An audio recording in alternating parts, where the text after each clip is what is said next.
내게 있는 믿음을 하나님 앞에서 스스로 가지고 있으라. 자기가 옳다 하는 바로 자기를 정죄하지 아니하는 자는 복이 있도다. 의심하고 먹는 자는 정죄 되었나니 이는 믿음을 따라 하지 아니하였기 때문이라. 믿음을 따라 하지 아니하는 것은 다 죄니라. 아멘.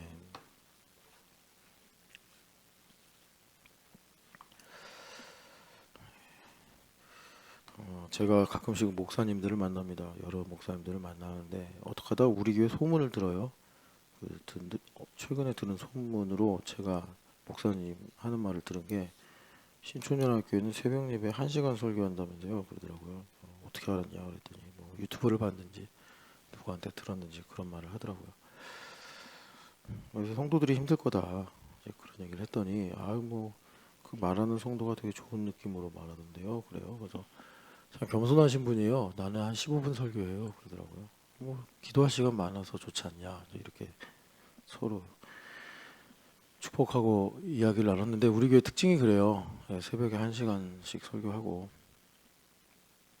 그러니까 여러분들이 잘 모를 수 있는데 몰라도 되는 거지만 내가 왜 이 교회를 다니는가 이걸 좀 여러분들이 알면 좋겠는 게 그러니까 제가 가끔 그러잖아요. 하나님께서 유통기한까지 쓰실 거라고. 그러니까 그게 무슨 제가 생각을 염두에 두고 하는 말이냐면 사실 설교를 이렇게 하는 게 좀 이상한 일이에요.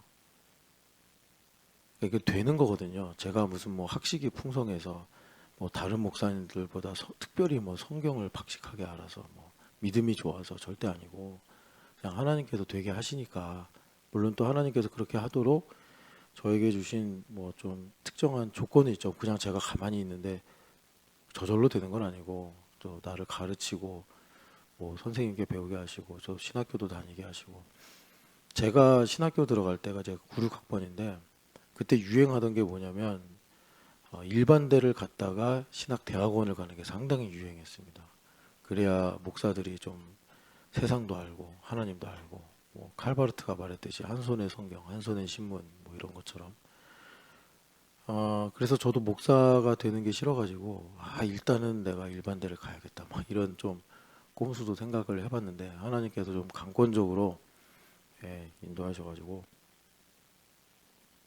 그래서 여하튼 간에 신학교를 그냥 학부 때부터 다니게 됐고 여하튼 그래요. 그리고 이제 다양한 차원에서 다양한 방법으로 하나님께서 또 이렇게 또 좋은 교수님들을 사실 제 아버지가 그렇게 넉넉한 아버지는 아니셨어요.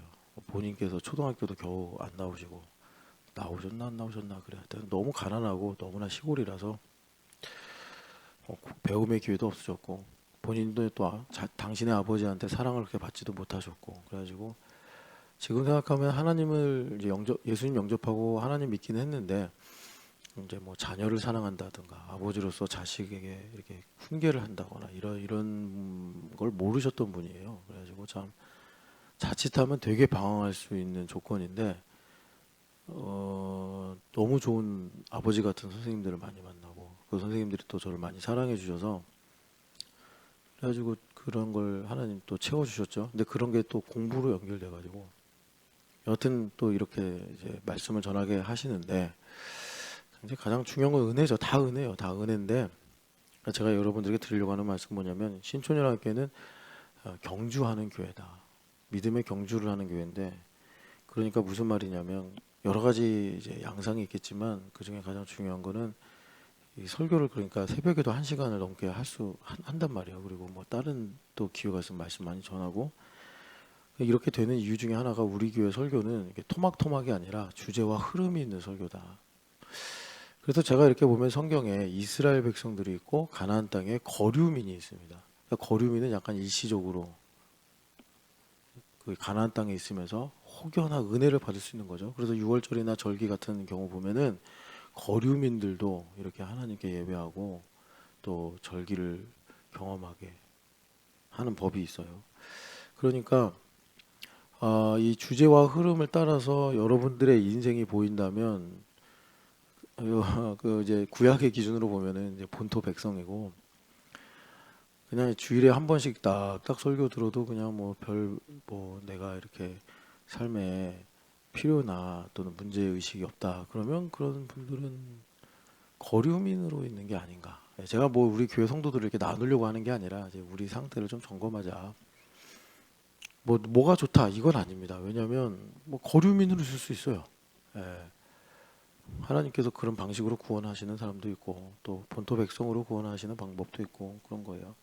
그런데 제가 우리 교회를 설명하는 겁니다. 우리 교회는 믿음으로 경주하는 교회인데 트랙이 있어야 경주하지 않겠어요? 그 트랙이 이제 말씀이다. 그래서 자기 고유의 트랙이 있듯이 하나님께서 우리 교회 설교를 좀 드물게, 예전에 재용 형제 얘기도 했잖아요. 다른 교회 가면 설교가 30분이면 끝나요. 길어야 30분이요. 그 중에 인사말, 예화, 뭐 또 적용 이거 빼면 설교 본문, 이게 성경 말씀은 더 짧겠죠. 예. 그래서 그런 설교를 비판하는 게 아니라 우리 교회 설교는 특이하다.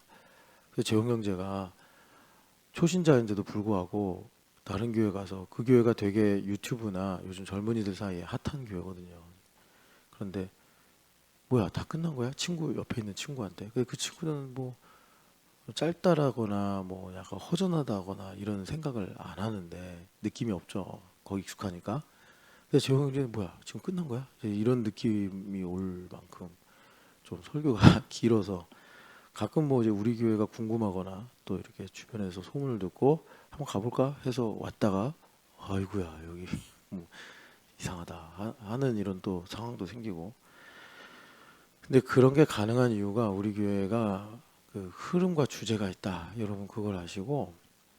근데 이 주제와 흐름이 그 사람에 따라 그렇죠. 성령 하나님께서 획일적으로 일하시는 분이 아니니까 다양하게 그 사람에게 맞게 이제 적용을 하시는 겁니다. 그래서 가능하면 여러분들이 뭐 하루 이틀 다닐 거 아니고 그래도 1년, 3년, 5년, 10년 이렇게 교회를 다니신다면 이 주제와 흐름을 놓치지 말라. 주제와 흐름을 놓치지 말고 지금 나에게 이렇게 믿음으로 달리게 하시는 내 인생의 트랙이 무엇인가. 그걸 모르면 그냥 내가 400m가 아니라 1600m 그 장거리 레이스에 나갔는데 힘들어 그런단 말이야. 나는 100m 선수가 아닌데. 여하튼 간에 그렇고요. 그리고 공동체와 리더의 역할이 뭐냐. 그러니까 공동체 안에는 이렇게 거류민으로 계시는 분도 있고 또 이렇게 본토로 계신 분도 있고 말씀을 나누고 리더는 전하는 겁니다. 제가 약간 요즘에 이제 교회 이 양상을 보면서 조금 멀어지고 있다라는 느낌이 든 게 예수님의 본의로부터 만나면 말씀 전하고 기도하는 것보다 이거 별론데 내가 생각하는 게. 근데 이거에 대해서 또 제가 이렇게 말하면 또 율법적으로 이게 자연스럽게 돼야 되거든요. 자연스럽게 사실 모이면 기도하고 모이면 예배하고 모이면 주일날 들었던 말씀 또 공동체 맞게 서로 나누고 이게 자연스럽게 돼야 되는데 모이면 맛있는 거 먹고 모이면 카페 가고 모이면 으하하하 얘기하고 끝나고 그래서 조금 제가 이게 치우쳐 있다라는 느낌을 좀 받아요. 모이면 야 이번 주에 뭐 좀 그 서로가 성도가 목사가 설교하는 거는 당연하다고 생각하고 성도가 설교하는 거는 좀 뭐 과하다 이렇게 생각하는 건지 모르겠는데 그건 뭐 전문성이 요구되는 것도 아니고 예수님 우리 안에 계시면 예수님 높이는 행위거든요. 예수님 높이는 거예요. 그런데 이제 뭐 교제를 통해 높일 수도 있고 또 이렇게 기도하는 걸로 높일 수도 있는데 좀 너무 교제 쪽으로 치우쳐 있다. 서로 만나서 말씀 전하고 좀 이런 일도 있어야 되는데 그렇다. 그래서 일단 공동체와 리더가 이렇게 모여서 뭐 1대1로 만나든 뭐 또 1대 다수로 만나든 이 말씀을 전하고 또 그 말씀 갖고 서로 축복하고 기도하고 이런 것이 사실 본질이죠. 뭐 우리가 웃고 떠들고 맛있는 거 먹는 거야. 누구를 만나서 못 하겠습니까? 그런데 이제 리더의 경우에 뭐 지금 새벽에 뭐 리더 나온 사람도 별로 없는데 그 리더의 경우에는 그 말씀을 이제 전해야 될 입장이잖아요. 물론 뭐 리더만 전하는 건 아닌데 주로 리더가 좀 그 일을 섬김으로 하면 좋잖아요. 근데 그게 흘러가야 돼요. 이렇게 그러니까 흘러가는 게 뭐냐면 성령 하나님 역사하시는 건데 본인이 말씀에 깊이가 없으면 흘러갈 수가 없습니다. 그래서 그래서 리더들은 그런 부분에서 내가 좀 깊이를 둬야겠구나. 그러니까 어려운 일 듣고 위로하고 기도하고 이것도 참 중요한데 말씀이 없으면 그건 내가 하는 게 되는 거잖아요, 그죠? 그거 뭐 오은영 씨 만나도 잘 되는 건데 그렇다는 거예요. 자, 그래서 어 이제 우리 교회가 그런 이제 말씀을 가지고 그렇게 이제 러닝하는 교회다라는 거. 제가 좀 하나만 더 말씀을 드리면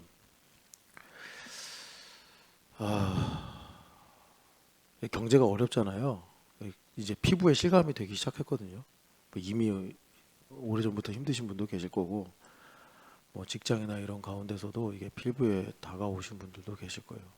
아직 난 좀 괜찮은데 뭐 이런 얘기도 하잖아요. 우리나라가 중국화되면 어떡하지? 그럴 수도 있죠. 제가 얼마 전에 칼럼을 봤는데 우리나라 민주주의가 왜 이렇게 중요하냐. 중국이 주시한대요. 그러니까 이제 한류라는 영향력이 있잖아요. 그래서 우리나라가 이렇게 민주주의로 주변에 좋은 이런 성공적인 사례가 되면 중국의 체제도 되게 위험해진다. 그래서 중국은 우리나라가 그렇게 민주적이 되기를 원하지 않는다. 뭐 이런 칼럼을 봤어요. 뭐 우리나라에 중국 간첩이 몇 명이다 이런 제가 얘기가 아니고 이게 이렇게 돌아가는구나. 그럴 법하잖아요.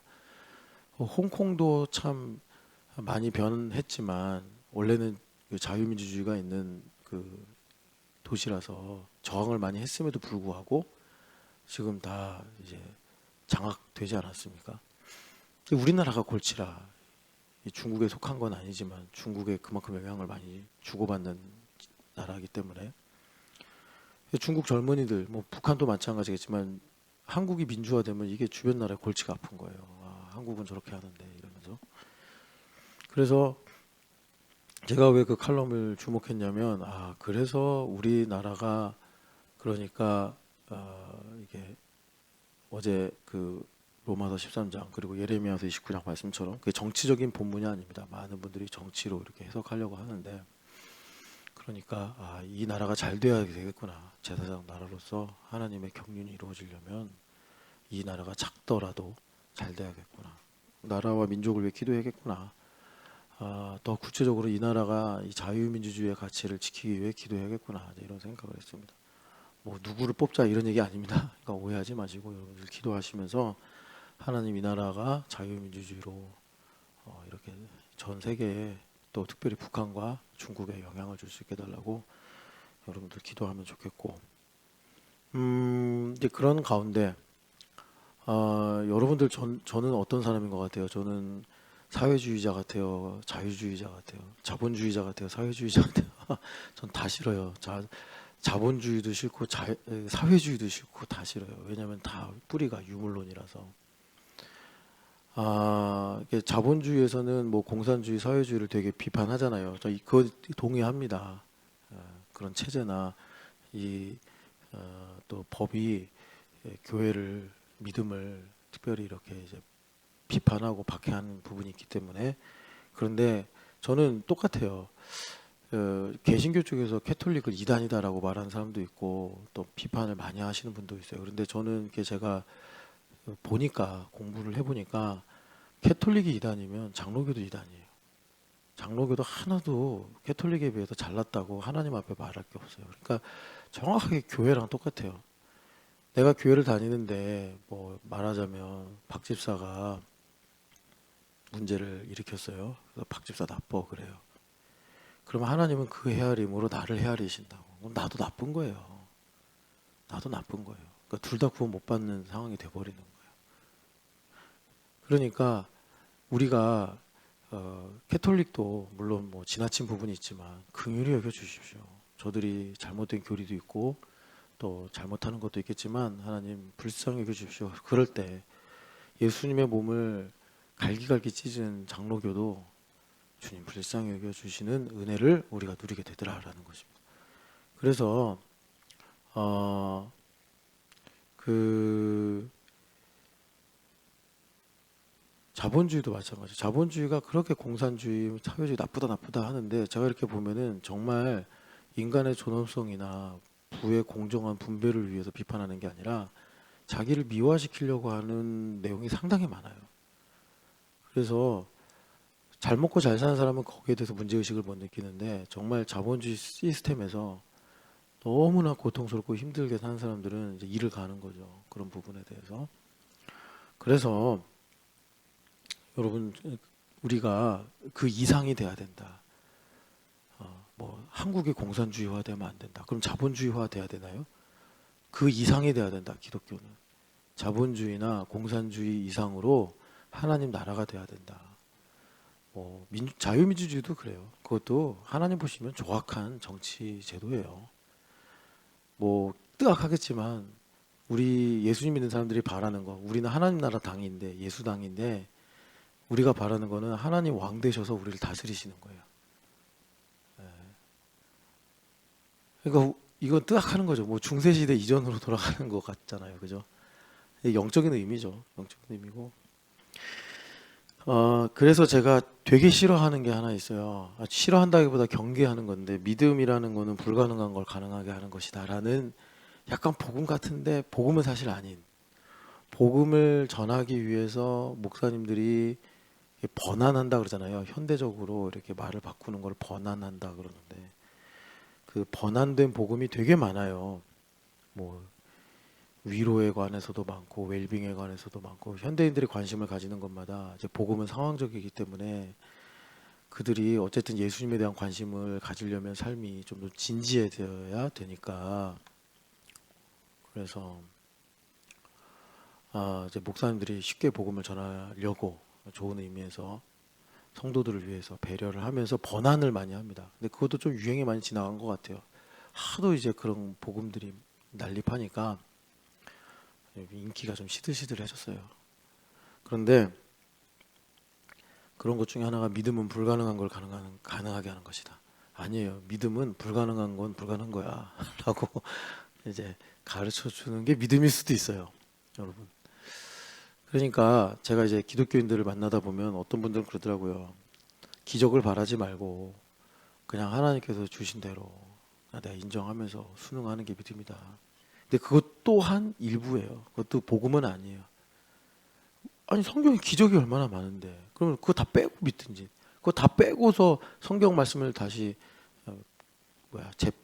재편집하든지, 그런 건 다 있는데 그건 이제 죽은 말씀듯이 대하고 자기가 좋아하는 것만 딱딱딱 집어서 이거 봐라 이러면 이거는 예수님을 뭐 일부만 좋아하고 나머지는 내가 마음에 안 든다고 없는 셈 치는 거랑 같잖아요. 그건 인격적 관계가 아니잖아요. 그죠? 그러니까 정말 여러분, 예수님께서 믿는 자에게는 능치 못할 일이 없느니라 그러셨잖아요. 그러니까 불가능한 거 가능하게 하는 게 믿음이에요. 근데 그러려면 여러분 정말 그렇게 믿음으로 인생을 살면 복되겠죠. 왜냐하면 안 된다고 생각하는 거, 불가능하다고 생각하는 게 될 수 있으니까, 하나님의 영광을 위해서. 그러려면 먼저 자기 객관화가 필요하다. 예원이가 지금 다항식을 공부하는데 이 다항식을 잘 공부해야지 방정식을 풀 수 있거든요. 다항식 개념이 안 서면 방정식을 못 풀어요. 그러니까 다항식을 잘 공부해야 되는데, 다항식을 잘 이해하려면 식의 개념이 이제 잡혀야 돼요. 그러니까 식의 개념이 잡힌다는 거는 식을 문장으로 읽을 수 있어야 돼요. 식을 문장으로 읽지 못하면 그냥 배우는 요령만 갖고서 이제 문제를 푸는 거죠. 그러면 나중에 고등학교 가면 갑자기 수학 성적이 확 떨어집니다. 그러면 이제 식을 읽으려면 뭐 여러 가지가 필요하겠지만 가장 기본적으로는 수와 숫자라는 것이 뭐냐 개념이 잡혀야 돼요. 수를 숫자로 여기고 숫자를 수로 여기면 이제 식을 읽을 수 없어요. 그리고 그러면 이제 다항식 가서 뭐 수학 선생님이 가르쳐준 요령, 야 옆으로 이항하면 마이너스를 꼭 붙여야 돼. 뭐 이런 식으로 괄호 안에 있는 건 먼저 그것만 풀어야 돼. 막 이렇게 그거 금방 알죠, 애들이. 근데 이제 방정식으로 넘어가면 그 요령만 알면 이제 산으로 가는 거예요. 제가 뭘 말씀드리는 거냐면 매우 율법적이죠. 수학은 매우 율법적이라서 정확하죠. 근데 그 한계라는 게 있다는 것도 여러분 아셔야 되고, 그래서 불가능한 걸 가능하게 하는 게 믿음이다라는 것을 여러분들이 정말 고백하시려면 자기 객관화가 먼저 필요하다. 자기를 객관화하면 어떻게 되느냐? 낙심이 온다. 아, 난 못하는구나. 많은 분들이 다항식도 제대로 이해하지 않고 다항식이 힘드니까 빨리 방정식으로 넘어가겠다 이런 분들이 있어요. 다항식을 충분히 해서 웬만한 뭐 응용 문제들을 풀 만큼 됐을 때 방정식 넘어가야 방정식이 재밌지. 다항식의 단계에서 막 뭐 응용도 아니고 연습 문제 풀면서 계속 개념이 안 잡혀가지고 이랬다 저랬다 헷갈려 하면서 자기는 방정식으로 가야겠대. 방정식에 가면 잘할 수 있대. 제가 이렇게 보면 아니야. 다항식 먼저 잘 잡아야 돼. 그래서 다항식에서 충분히 변칙적인 문제들이 나와도 문제가 없을 때 방정식 넘어가야지 그 다음 차원을 이해하는 거지. 방정식 힘드니까 아, 난 그냥 막 몇 차 방정식 넘어가겠다고. 다항식 힘드니까 그렇게 하면 정말 그냥 하나님은 불가능한 건 불가능한 거야 이렇게 가르치실 수밖에 없다고요. 그래서 자기 객관화가 뭐냐, 먼저 그냥 율법적으로 말하면 나를 객관적으로 보면 엄청 낙심이 옵니다. 뭐 낙심 다음에 수치도 오고 두려움도 오고 절망도 옵니다. 그런데 여러분, 예수님 빛으로 오셨다고 그랬잖아요. 조금 이따 나누겠지만 여러분, 여기는 어둠의 세상이잖아요. 빛이 비치면 어둡다는 걸 알게 돼요. 아, 내가 참 할 수 있는 게 없구나. 나는 내가 한 100인 줄 알았는데 아, 난 10이구나. 이걸 알게 돼요.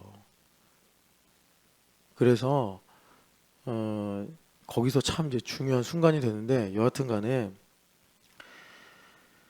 그래서 낙심을 두려워해요. 그래서 여러분들, 그리고 일을 시작할 때 예수님 믿는 사람은 절대로 두려움으로 시작하면 안 돼요. 그래서 내가 지금 막 이직을 하려고 그래. 내가 두려움 때문에 이직하려고 하는 건지 정말 소망으로 이직을 하려고 하는 건지를 잘 봐야 돼요.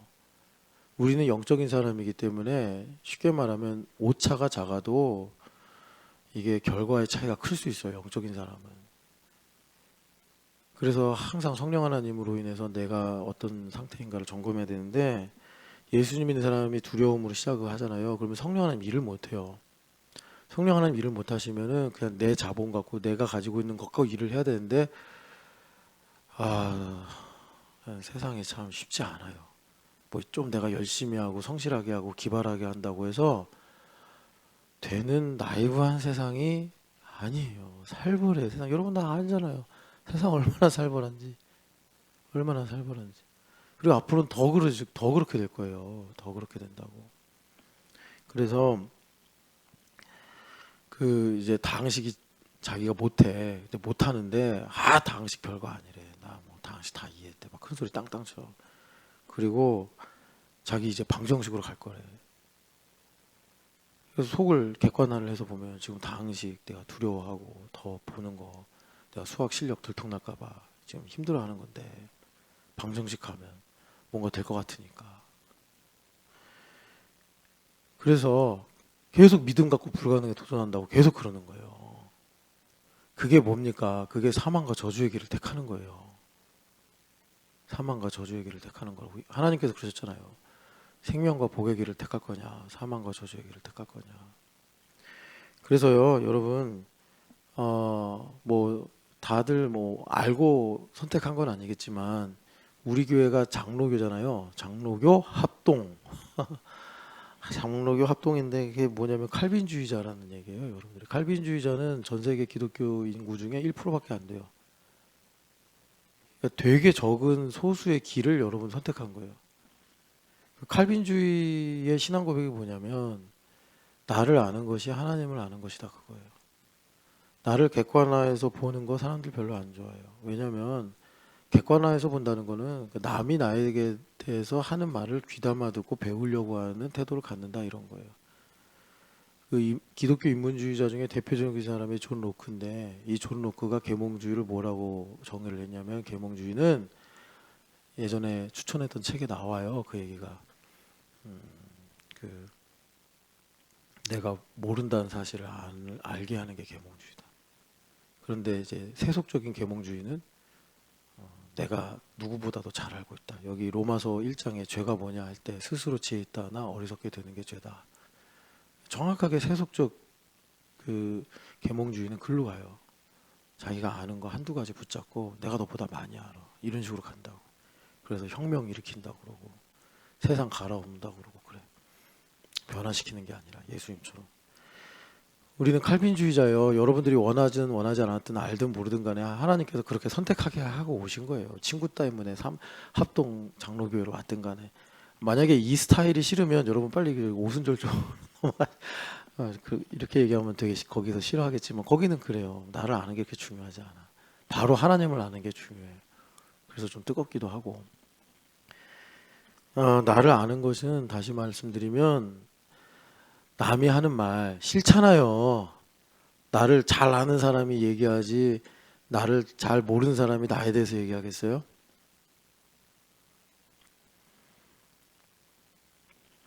어제 우리 외로운 늑대들이 러닝을 했는데 뭐지? 러닝을 하는 이유가 그거예요. 좀처럼 형제들 만날 시간이 없어. 그잖아요. 또 우리 교회 자매들이 좀 세가지고 퇴근하면 가만히 두질 않아. 좀 나 좀 만나게 좀 해달라고 그래도 막 뭐 그냥 그 아내들이 다 잡아가요. 그래가지고 어제도 허우성 내놓으라고 제가.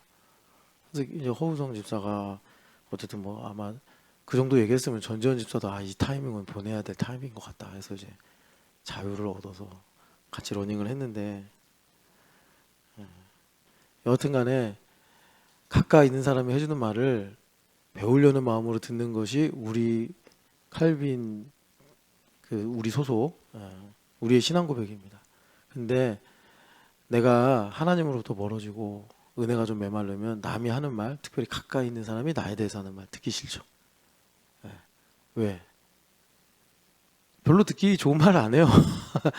정확한 얘기들을 하거든요. 그러니까 나를 위해서 얘기한다 이렇게 생각도 안 들고 그리고 벌써 듣기만 해도 기분도 안 좋고. 여러분 나를 아는 것을 두려워하지 마십시오. 나는 뭐냐면 나는 나의 인생은 예수님을 아는 텍스트예요. 그래서 내가 왜 이렇게 성경을 안 읽을까? 제가 이거 먼저 내가 기도하면서 분석을 해봤어요. 저는 이제 목사니까 그런 문제 해결해야 되잖아요. 공통점이 하나 있어요. 자기 아는 걸 안 기뻐해. 자기가 누구인지 아는 걸 안 기뻐해. 그래서 가끔은 하나님께서 또 계절을 통해 역사하시거든요. 그래가지고 좀 이제 힘을 빼요 하나님께서. 그러면 옛날에는 뭐라고 말하면 막 들이받고 막 으르렁거리던 사람이 힘에 빠지니까 그래 난 그런 사람이야. 그래서 완전히 헐랭이가 돼요. 그게 아니거든요. 막 자포자기식이에요. 넌 왜 그러니? 그러면 이제 그래 난 원래 이래 어쩌라고. 그러면서 완전 힘이 빠져요. 그러니까 자기 알고 있고 그것도 참 자기를 지키기 위한 율법적인 방어책이에요. 그래 난 그렇다 그래 너 잘났다. 옛날에는 내가 언제 그랬어 막 이러고 왜 그렇게 말해 네가 나에 대해서 뭘 알아 막 이러다가 하나님께서 이제 계절을 주셔서 힘을 쭉 빼. 그래 난 원래 그래 이러면서 목사님 좀 그렇습니다. 저는 맨날 말 안 듣습니다. 그래요. 그러니까 나를 아는 걸 두려워하시면 안 돼요. 그런 게 왜 그러겠어요. 내가 두루마리예요. 성경 옛날에 두루마리에 적었잖아. 내 인생이 두루마리라고. 그럼 그 두루마리에 주님께서 예수 그리스도의 피로 말씀을 새기시는 사람들, 그런 사람들이 성경을 꿀송이처럼 달게 여기는 거예요. 근데 이 두루마리에 말씀을 적어야 되는데 하나님께서 예정하셔서 나에게 은혜를 주시잖아요. 그 예정하시는 은혜에 비해서 너무 성경을 안 읽어. 그 왜 그러겠어요? 두루마리에 성경이 말씀이 적히면 주님 뜻대로 살아가야 되거든요. 새 언약의 백성이 그런 거예요. 근데 그러고 싶지 않은 거예요. 이거는 진짜 되게 깊은 차원에서 오고 가는 문제예요. 되게 깊은 차원에서. 그러니까 제가 이렇게 보면은 자기를 알기를 두려워하는 사람, 자기를 알면 이제 예수님께 회개해야 되고 그러면서 주님께서 이제 나를 거룩하게 하실 때 말씀을 내 인생이라는 두루마리에 이렇게 적어 주시거든요. 그게 새 언약의 백성이 되는 건데 원하지 않는 거예요. 그러니까 성경 안 읽어. 뭐 태업으로 시위를 하든지 적극적으로 성경을 안 읽고 살든지 뭐 그때그때 물어보면 다 이유는 있어요. 바빴다, 뭐 마음이 힘들었다, 뭐 어려웠다.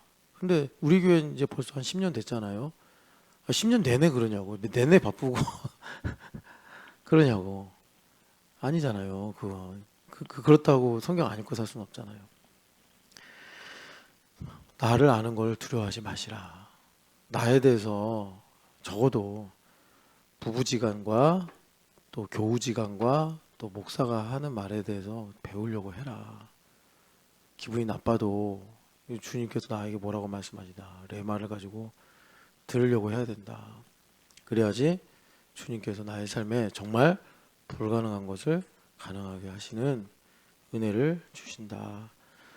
지금 우리 교회 성격을 가지고 좀 여러분들하고 말씀이 이렇다라는 걸 나누고 싶어서 전했고, 오늘 여기 보면은 믿음으로 하지 않는 게 다 죄다 이렇게 말씀하세요. 성경에 복에 대한 말씀이 많은데 로마서에서 복이다라고 하는 게 뭐가 복이냐 했더니 내가 잘한 걸로 내가 옳다라고 하지 않는 게 복이다. 자기 의로 살지 않는 게 복이다. 그래서 이 자기 의를 좀 깊이 있게 말하면 여러분 기분 좋을 때 있죠. 막 내가 뭔가 살아있는 것 같고 뭔가 내가 일을 하는데 되는 것 같고 너무 좋아하지 마세요. 만약에 그런 이제 기쁨과 그런 생동감이 있으면 더 하나님 앞에 가까이 와서 기도하세요. 그러니까 제가 참 얼마 전에도 안부라단한테 너 주기가 있네, 사이클이 있네 이러면서 앵그리 사이클이라고 제가 별명을 붙였는데, 안부라단은 그렇죠. 뭐 항상 이 랩에서 나를 힘들게 한다. 뭐 배우는 학생들이 내 말을 안 듣거나 아니면 프로페서가 나를 힘들게 하거나 뭐 이런 거예요. 안부라단이 막 화가 난다. 근데 안부라단 우리 길게 보자. 안부라단이 이제 우리 교회 다닌 지도 꽤 됐잖아요. 근데 안부라단은 바로 맞네. 목사님 말씀 맞네. 나는 맨날 누구 때문에 화가 나고 얘 때문에 화가 나고 이것 때문에 화가 난다고 생각했는데 목사님 말씀대로 내가 주기가 있습니다. 그러니까 이 사람 확실히 과학자는 과학자인 것 같아. 합리적으로 설명하면 이제 믿음이 있으니까 금방금방 이해를 하더라고. 목사님 말씀이 맞다고, 주기가 있다고 내가. 그러니까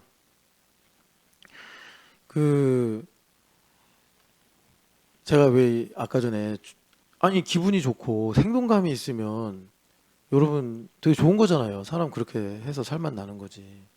근데 제가 이렇게 보니까 주기가 있어. 꼭 그렇게 하이를 한번 찍고 나면 바닥으로 쫙 떨어져요. 알고 보니까 그게 자기의였어. 뭐 자기의가 뭐겠어요. 꼭 뭐 내가 옳다, 뭐 너는 죄인이다 이렇게 정죄하는 것만이 아니라 내 힘으로 살려는 만약에 이제 우리가 면역 수치가 낮아지면 반대로 이제 병에 노출될 수 있는 안 좋은 수치들이 높아지잖아요.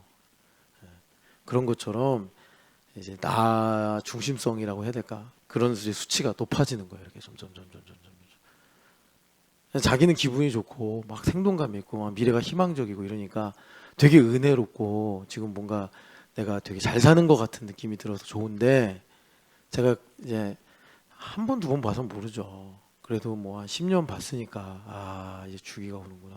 그러면 영락없이 한번 하이 찍고 쫙 내려가는 거야. 그 하이를 그런 주기를 몇 번 반복하면 또 참 감사한 게 여러분들이 참 사람들이 참 착하세요. 착해서 나중에 그래요. 나는 이제 와서 그래. 항상 저 왜 이러죠? 저는 왜 이러죠, 목사님? 항상 왜 이게 문제가 해결이 안 되죠? 근데 그런 거는 안부라단한테도 그랬는데 이 주기에 해당되는 거는 잘 안 변해요, 여러분. 그걸 어떻게 다루느냐. 그러니까 내가 그런 순간순간마다 어떤 선택을 하느냐가 바꿀 수 있지. 그러니까 변화를 가져오지. 그걸 뭐 내가 주기를 없앤다. 그럴 수는 없어요. 제가 보니까. 근데 여하튼 간에 제가 뭘 말씀드리려고 하는 거냐면, 복이 뭐냐. 자기의로 살지 않는 게 복이다. 자기의로 살지 않으려면요, 자기가 망해야 돼요. 그래서 바울 사도가 복음에 대해서 로마서에서 많이 말씀하시는데, 복음이란 죄에 대하여 죽은 자요 하나님에 대하여는 산 자로 리즈닝 하는 거다. 여길지어다. 이거예요. 그 죄에 대해서 죽는다는 게 뭐예요? 여러분 죄에 대해서 죽는다는 거 너무 이게 추상적으로 생각하지 마세요. 나에 대해서 절대적으로 절망한다는 거예요. 근데 이게 되게 위험하잖아요. 율법적으로 보면 나에 대해서 절망한다는 건 거의 사경으로 간다는 건데 그거는 정말 저도 여러분도 남을 함부로 그렇게 유도하거나 만들면 안 돼요. 그건 하나님 하셔야 되는 일이에요.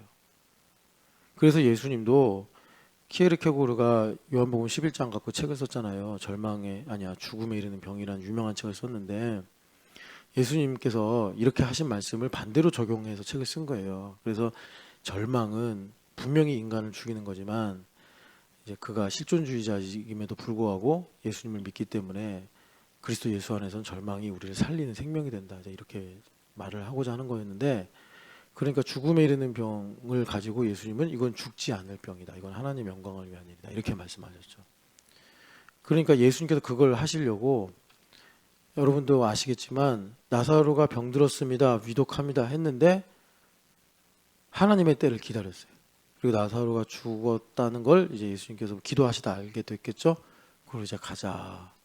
친구가 자니까 깨우러 가자. 그러셨다고. 그러니까 그거는 정확하게 하나님의 시와 타이밍에 이루어져야 돼요. 그 말은 다시 말해 뭐냐. 내가 교회가 되어 살 때 절망할 수 있는 복을 누릴 수 있다. 이겁니다. 절망할 수 있는 복을 누릴 수 있다. 지금 제가 뭐 이런 얘기 한다고 해서 여러분들이 그럼 나 절망해야지. 그런 게 어디 있어요. 사람이. 그죠? 꽃도 다 때가 있고 열매도 다 때가 있는데 그거보다 훨씬 신묘막측한 사람의 마음과 영혼이 어떻게 내가 해야지 하면 되고 어떻게 그러니까. 그러니까 하나님 때를 주실 때 그것이 참 순리대로 흘러가게 되어 있는 거죠. 그래서 교회 다니면서 얻을 수 있는 복 중에 하나가 뭐예요? 자기 의로 살지 않을 수 있는 복인데 그건 다른 말로 나에 대해서 절망할 수 있는 복.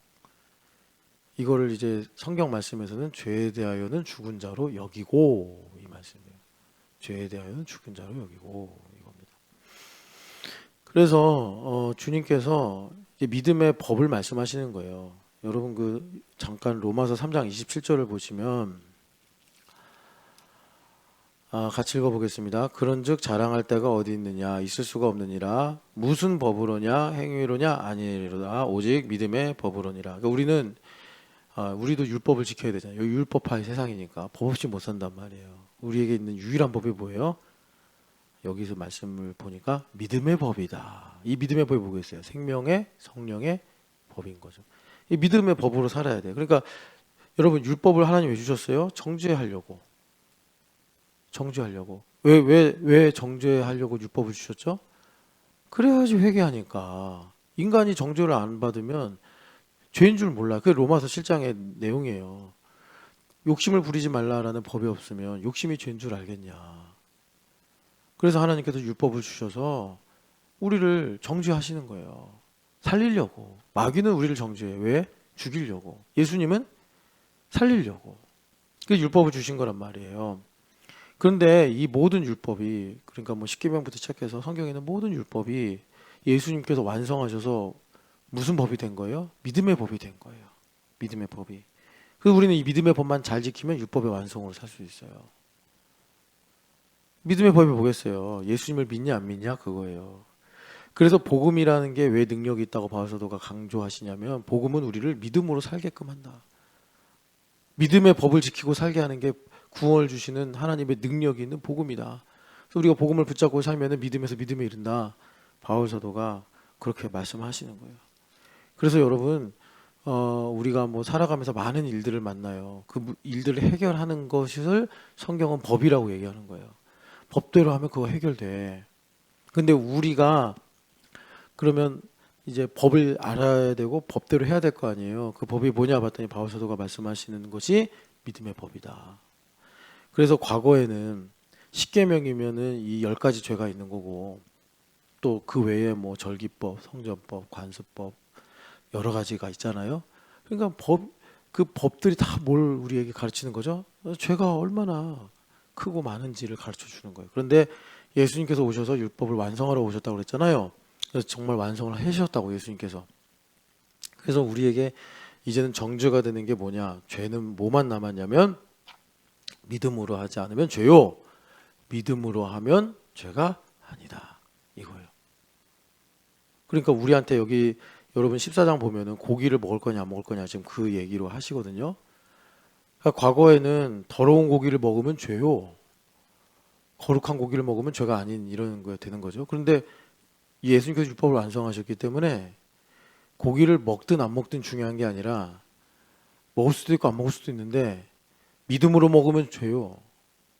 믿음으로 안 먹으면 아니야. 믿음으로 먹어야지 죄가 아니요. 믿음으로 안 먹든 믿지 않고 먹든 믿지 않고 안 먹든 이게 여러분 연역적으로 봐야지 이해가 되죠. 우리는 항상 귀납적으로 보기 때문에 먹으면 죄다, 뭐 먹지 않으면 죄다 이렇게 보잖아요. 먹어야 돼 말아야 돼 이거 갖고 막 고민하잖아요. 성경은 뭐라고 그러냐면 믿음 없이 먹으면 죄고 안 먹어요. 믿음 없이 안 먹어도 죄예요. 믿음을 따라 해야 된단 말이에요. 믿음을 따라서. 그걸 지금 이제 바울 사도가 우리에게 말씀하시는 거예요. 그러니까 내가 계속 한이 많이 있니 없니 이걸로 이제 우리는 귀납적으로 이걸 도출해서 죄냐 아니냐 이런 걸 따지려고 그러는데 바울 사도는 지금 반대로 말하는 거예요. 하니 안 하니 있니 없니 이건 문제가 아니야. 잘하니 못하니 이게 문제가 아니라 믿음으로 하니 믿음으로 하지 않니 이게 문제다. 믿음으로 안 하는 게 죄다. 믿음으로 하는 것이 우리에게 구원이고 생명이다. 바울 사도가 말씀하시는 거예요. 그래서 믿음을 주시는 성령 하나님으로 충만하게 살아야 된다. 그래서 오늘도 여러분들 새벽에 이렇게 나오셨는데 왜 나왔어요? 믿음으로 살려고 뭐 새벽에 여러분 뭐 배일기도 치성 드려가지고 뭐 응답 받으려고 그래요? 아니에요 그런 거. 오늘은 오늘의 믿음으로 살아야 된다고. 오늘의 믿음으로. 그래서 요한복음 3장을 보시면 요한복음 3장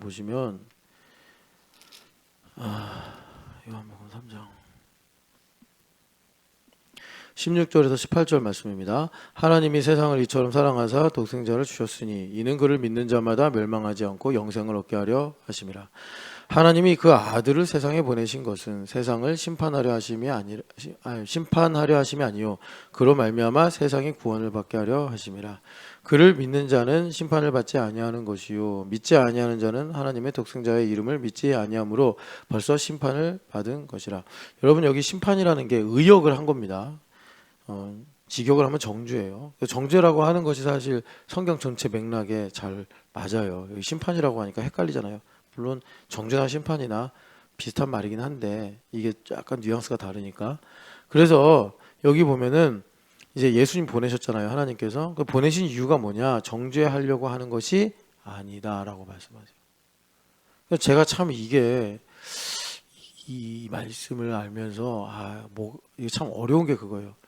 예수님을 믿는데 정죄가 더 많아. 그거는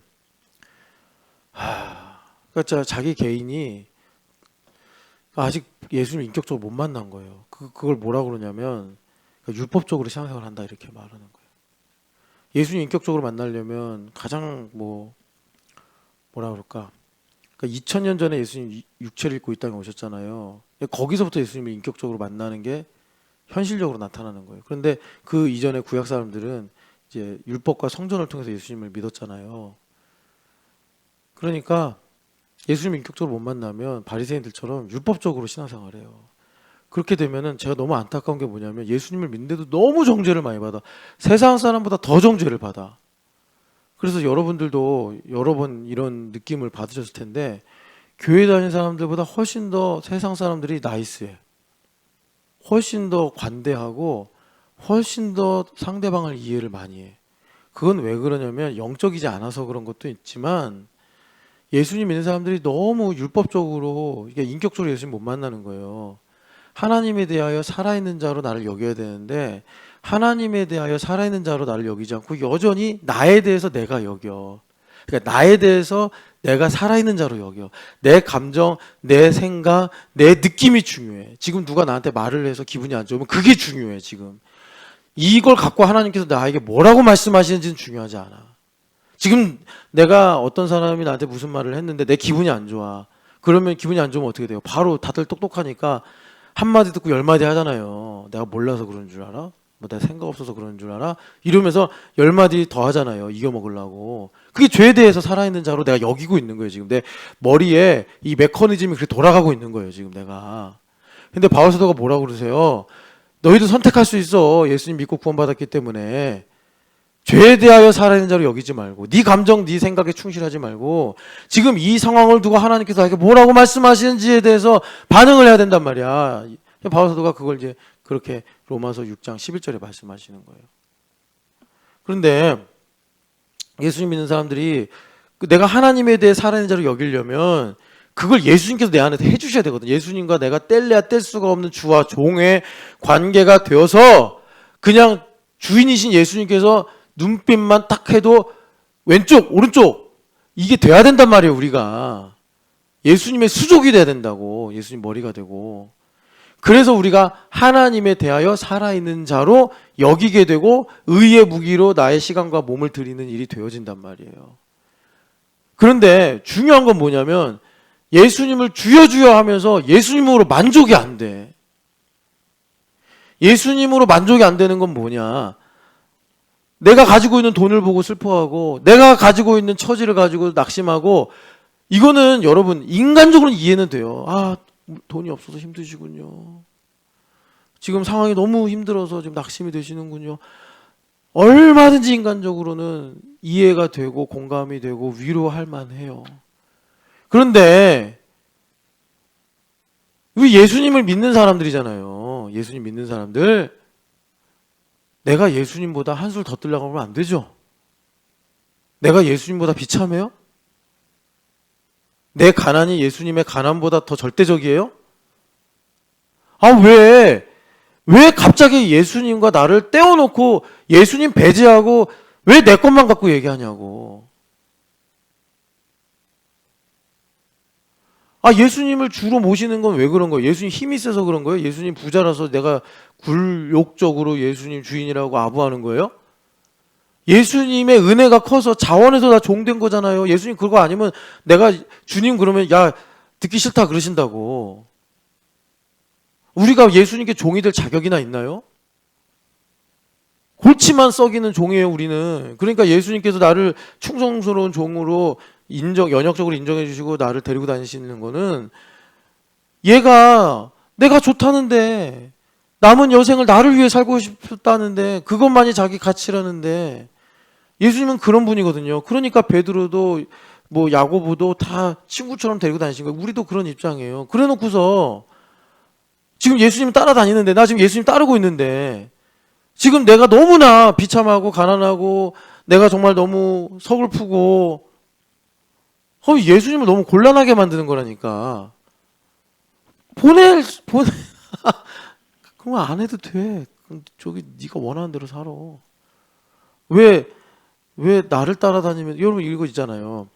내가 누구를 사랑해. 근데 그 사람이 그래. 뭐 자식이든지 누구든지 간에 당신을 사랑해서 내 인생이 너무 비참했습니다. 그러면 우리가 할 수 있는 말이 뭐예요? 누가 그걸 그러라고 했어요? 내가 그렇게 해달라고 혹시 얘기했나요? 예수님께서 언제 우리한테 오셔서 내가 너무 불행하고 내가 너무나 슬프니까 넌 나를 위해서 좀 슬퍼하고 불행하게 살 수 없겠냐? 주님 언제 우리에게 그렇게 구원의 메시지를 주셨나요? 그건 진짜 예수님 안 믿는 것보다 더 큰 배신이야. 배신으로 말하면. 그러니까 여러분 어느 날은 한번 정말 하나님 앞에 결심해야 돼요. 맹세하지 말라고 하셨지만 정말 마음을 들여야 되는 게 저는 예수님 믿고 이후로는 불행해지지 않겠습니다. 저는 예수님 믿고 내가 내 인생 비참하다고 말하지 않겠습니다. 여러분 정말 그래야 돼요. 그거는 언제 한 번은 진짜 뭐 가끔 우리 교회 저 문신하면 안 됩니까? 이런 분들 계신데 그거는 문신해야 돼. 나 예수님 믿은 이후로 이제 명준이 형 제가 되게 지금 힘들어하시는데 아니 이만영 집사님도 자기 나한테 와서 문신하고 싶다고 했고 우리 교회 많아요. 명준이 형제 유선이도 문신하고 싶다고 그랬고 옛날에. 그러니까 명준이 형제 너무 힘들어하시면 안 하는데 그런 건 해도 돼. 그런 거 그래서 맨날 목욕할 때마다 봐요. 아, 여기다 하든지 여기다 하든지 맨날 보라고. 그래서 여러분 예수님은요 우리 정죄하러 오신 분이 아니에요. 왜 오셨냐? 구원하시려고 오셨다고. 구원하시려고 오신 거예요. 이걸 제대로 알고 우리가 믿어야 된다고요. 그래서 여기 말씀 보면은 정죄는 딱 하나 남았어요. 정죄는 이것이니 예수님을 믿지 않는 것이다. 18절에. 그러니까 여러분, 내가 살면서 정죄받을 수 있잖아요. 가난해서 부끄러울 수 있고, 속상한 일이 생겨서 스트레스 받을 수 있고, 그게 다 이게 정죄거든요. 사망의 무기는 죄요. 죄의 권능은 율법이다. 그러니까 율법을 갖고 바울사도가 아니라 마귀가 정죄를 하는 거예요. 자식이 속썩이면 스트레스 받고, 내가 뭘 사고 싶고 하고 싶은데 돈이 없으면 수치를 느끼고, 이런 게 다 마귀가 율법을 갖고 정죄하는 거라고. 그래서 정죄는 이것이니, 자, 그런 걸로 내가 스트레스를 받고 부끄러워하고 화가 나고 그래. 그러면 뭐가 문제라는 거죠? 그런 것들이 다 너 예수님 안 믿고 있잖아, 이거예요. 그러니까 우리가 예수님 안 믿을 리는 없고 믿음이 약한 거죠. 복음서로 말하면 이 믿음이 없고 패역한 자들아, 내가 너희를 언제까지 참으리오. 예수님 그런 말씀 몇 번 했죠. 한 번은 배 타고 가는데 예수님 주무실 때, 예수님 지금 풍랑 때문에 배가 뒤집히게 생겼는데 지금 잠이 오십니까? 막 제자들이 호들갑을 떠니까 일어나셔가지고 바람아 파도야 잔잔하라 멈춰라 하시고서, 이분이 누구신데 바람과 파도가 말을 듣는고 했더니 믿음이 적은 자들아 왜 두려워하느냐. 그 말씀이 내가 자녀를 키우면서 스트레스 받을 때 내가 죄에 대하여 죽고 하나님에 대하여 살아있는 자로 나를 여기면 주님 그러신다고. 이 믿음이 없는 자야 왜 스트레스 받고 있냐. 이 믿음이 없고 패역한 자들아 내가 너를 언제까지 참으리오. 어쩔 때는 더 주님 속상하시면 사탄아 내 뒤로 물러가라. 그러시는 거예요. 그걸 들어야 된다고. 그러면 우리가 그 귀신 들린 아버지처럼 내가 믿음이 없나이다 나에게 도와주소서 이렇게 기도해야 될 거 아닙니까? 여러분, 언제까지 스트레스를 주는 자녀 멱살을 잡을 거고, 언제까지 내 인생 너무나 하나님 도와줄 리도 없고 저는 고립무원에 있습니다. 언제까지 그러냐고.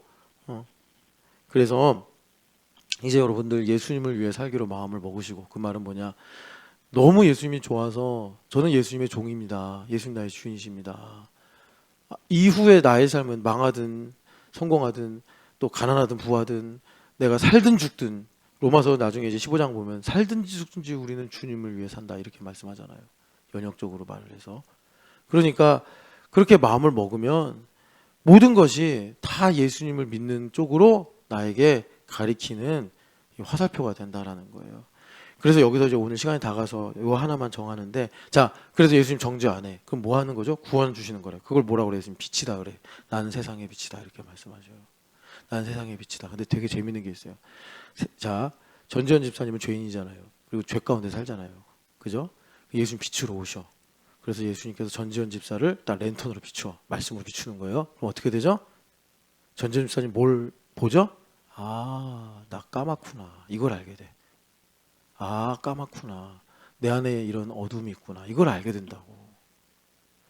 그런데 여기 이제 19절에서 21절의 말씀은 뭐냐면, 그렇게 빛이 비출 때 어둠이 드러난다. 어둠이 드러날 때, 자, 어둠이 드러날 때 정죄를 받는 거죠.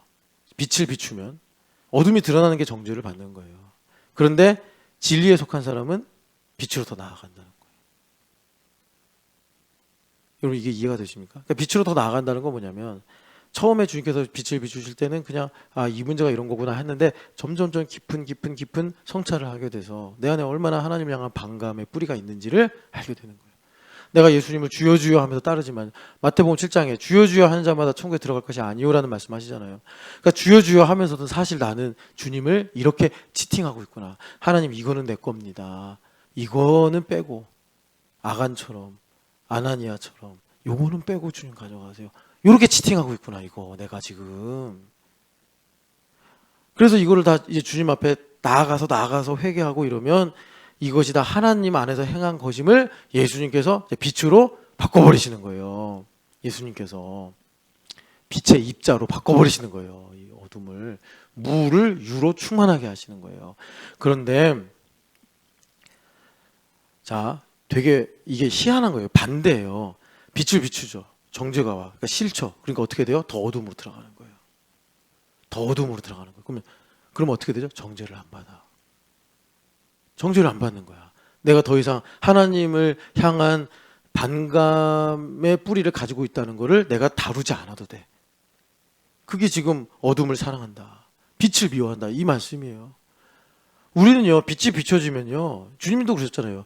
맹인이라고 하는 자는 보게 될 것이고 본다고 하는 자는 못 볼 거다. 근데 본다고 하는 사람들이 누구죠? 진짜 맹인이 돼가지고 어둠으로 들어가는 사람들이에요. 맹인이라고 하는 사람들 누구죠? 빛이 비춰서 나 지금 이렇게 하나님 안 사랑하네, 이렇게 하나님 걸 내 거라고 주장하고 앉아있네 하면서 내가 보지 못한다고 하면서 빛으로 나오니까 보이게 되는 거예요. 여러분, 이게 복음의 역설인데 이걸 꼭 여러분들 이제는 알아야 돼요. 왜? 이걸 알아야 만물을 통치하시거든요. 만물을 통치하신다는 상황이 뭐냐면 하나님께서 내게 영향력을 주시고 그 영향력이 하나님께로부터 왔음을 내가 고백하는 건데, 이거 되게 어려운 수학이에요. 여러분들은 하나님께서 복 주시면 다 하나님께 영광 돌릴 것 같죠? 지금의 힘들고 어려운 것도 감사 못하는데 내가 하나님께로부터 좋은 것들이 와, 그거 하나님께 돌려드릴 수 있다고? 꿈 같은 소리예요, 그거. 이 수학 문제를 못 풀어서, 이게 영적인 수학인데 영적인 수학 문제를 못 풀어서 여러분, 뭐 이건 좀 이게 일반화시켜서 말할 수 있는 건 아닌데, 제가 이제 제 부모님이 예수님 정말 열심히 믿으셨거든요. 근데 평생 가난하게 사는 거예요. 저 이 문제 갖고 진짜 진지하게 고민했거든요. 이 문제 해결이 안 되면 저 목회 못 한다고. 성도들을 그러니까 바울서처럼 특별한 사명이 있는 분들은 가난 갖고 힘들어하지도 않아. 바울서도 언제 가난하다고 뭐 그랬어요? 야, 내가 그러려니 차라리 죽는 게 낫다. 고린도전서 9장에 그러시잖아. 그러니까 바울서도는 자기는 가난하나 모든 자를 부욕해 하는 자라고 그랬고, 무명하나 나는 유명한 자라고 하는 분이에요. 그러니까 그분은 어떻게 보면 우리 수준에서 넘사벽에 이 경지에 이르신 분인데, 그런 특별한 분들은 사실 그거에 시비도 걸리지 않는데 우린 또 이제 일반적인 사람들이잖아요. 그러니까 저는 그런 거예요. 예수님 믿고 왜 가난하게 사냐고. 사명도 아니면서. 제가 저희 어머니 아버지 이렇게 사시는 걸 보고서 하나님께 그 기도를 드렸단 말이에요. 근데 이제 제가 드리고 싶은 말씀 뭐냐면, 왜 하나님 가난하게 하시겠어요? 고양이한테 생선 맡기는 격이니까. 더 기도 안 하니까. 더 성경 안 읽을 거니까. 여러분, 되게 하나님께서 나 필요한 거 다 주시면 성경도 다 잘 읽을 것 같죠? 아직 그 인생이나 복음을 몰라서 그래요. 더 안 읽어요. 더 안 읽어요. 더 기도 안 해. 더 목이 이게 막 빳빳해져. 안 된다고. 주님 그거 너무나 잘 알아. 요한복음 3장에 보면은, 3장에 보면은 4장인가? 2장입니다. 2장에 보면은 예수님은 그 25절에 보면 예수님은 사람의 속에 있는 걸 다 아신다고 그랬어요. 사람의 속에 있는 걸 다 아셔서 여기 아무도 의지하지 않으셨다, 이런 말씀하세요. 이건 참 깊은 말씀인데 하나님 우리 속 다 알아요. 그래서 미래도 내다 보시는 거예요. 그래서 주님은 은혜를 베푸셔서 어떻게 하는 거예요? 가난하게 살게 하시는 거예요. 저거 가난하다고 승질 부리고 사는데, 저거 가난해서 좀 하나님께서 건져주셔가지고 부욕해 하시면, 아이고, 핵폭탄 됩니다. 핵폭탄. 여기저기 다니면서 들쑤시고. 그러니까 그냥 주님께서, 그래, 내가 널 얼마나 사랑하는지 아냐? 가난하게 살자 그냥. 여러분들은 이런 일로 하나님 왜 이러십니까? 이럴지 모르겠는데 천국 가면 주님이 맞으십니다 이런다고. 그러니까 가난하게 살자는 얘기가 아니라 이 복음에, 그러니까 아까 전에 그 요한복음 3장에 예수님께서 빛으로 오셨는데 사람들이 예수님께서 구원의 은혜를 베푸시면 정죄를 받으니까 어떻게 해요? 정죄 없는 곳으로 가는데 그게 뭐예요? 더 깊은 어둠으로 들어가고. 하나님께 속한 사람, 이거는 되게 중요해요. 하나님께 속한 사람들은 이게 태생적인 생명 때문에 어둠이 드러나는데 빛으로 나와요. 그럼 빛으로 나가면 어둠은 점점 더 어둠이 돼요. 근데 나중에 이 어둠이 사라져요. 빛이 충만해지면서. 그래서 하나님의 뜻이 나타나게 되는 거예요. 여러분, 이 복음의 역설이라고 해야 되나, 하여튼 간에 이 복음의 진리를 여러분들 발견하시고 믿음의 법으로, 부디 믿음의 법으로 믿음의 법으로. 저 이제 유통기한 다 되면 이렇게 이제 설교 할 수도 없고 뭐 다른 분을 목사님께서 세우실 거예요. 그러니까 여러분들이 꼭 기억하시고 제발 여기까지는 와야 될 거 아니에요. 믿음의 법으로 사는 것이구나. 예수님은 정죄하러 오신 분이 아니구나. 나는 죄에 대해 죽고 하나님에 대하여 살아있는 자로 여겨야 되겠구나. 나는 이제 그리스도 예수 안에 있기 때문에 나의 모든 시간과 공간은 그리스도구나. 그러니까 나는 이런 모든 것을 보고 하나님께 반응을 해야지, 지금 나를 속상하게 하는 아내나 남편이나 상황에 대해서 내가 반응하면 안 되는구나. 예수님은 그렇게 가난하시고 그렇게 외로우시고 그렇게 처참하셨어도 오직 하나님에 대해서만 반응하셨기 때문에 예수님은 모든 사람들을 축복하실 수 있었구나. 세상에서 가장 행복하셨던 분이구나. 절대적인 평안을 가지고 계셨던 분이구나. 풍랑 속에서도 잠을 주무실 수 있었던 예수님이시구나. 예수님은 그런 많은 모욕과 그런 많은 수모를 당했어도 한 번도 예수님은 미간을 찌푸리거나 얼굴을 찡그리지 않으실 수 있었구나. 아, 이런 분을 따라야겠다. 내가 이런 분에게 인생을 걸어야겠다. 내가 이분의 정말 뒷모습에 일부라도 닮았으면 좋겠다. 이분의 걸어가는 발걸음이라도 모방하면서 살았으면 좋겠다. 이분의 흉내라도 냈으면 좋겠다. 여러분, 그 믿음의 법을 배우시기를 축복합니다. 사랑하는 하나님 아버지, 오늘도 성령 하나님으로 충만하게 하셔서 그리스도로 말미암아 살아 하나님 아버지 알파 오메가의 시작과 마침이 되신 예수님 안에서 살아가는 저희들 될 수 있도록 주님 능력을 더하여 주시고 지혜를 더하여 주시고 하나님의 사랑을 부어 주시옵소서. 부활하신 예수님의 이름으로 기도합니다. 아멘.